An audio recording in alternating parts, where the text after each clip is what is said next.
আরে আজকে তো আম দিয়ে নতুন একটা রেসিপি বানাবো। ছোট তো দেখি আম খাচ্ছে।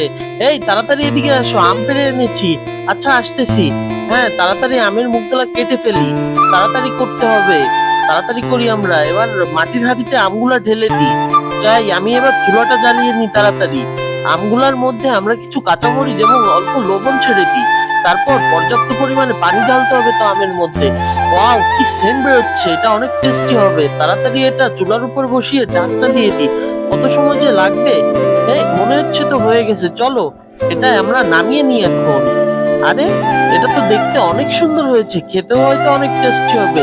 এটা খাওয়ার জন্য প্রথমে খোসাটা ছিলে নিতে হবে, তারপর খেয়ে দেখতে হবে কেমন টেস্ট। তুমি খেয়ে দেখো আগে। আরে বন্ধুরা, মায়ের থেকে আপন কেউ হয় না, তাই মাকে ভালোবেসে থাকলে অবশ্যই লাইক করবা ভিডিওটি এবং চ্যানেলটা সাবস্ক্রাইব করে নিও। আর ভালো না বাসলে অবশ্যই দূরে থেকো। আরে বন্ধুরা, আমটা তো অনেক টেস্টি হয়েছে, এই রেসিপিটা তো অনেক সুন্দর। আমিও একটা খেয়ে দেখি, আসলেই তো অনেক টেস্টি হয়েছে।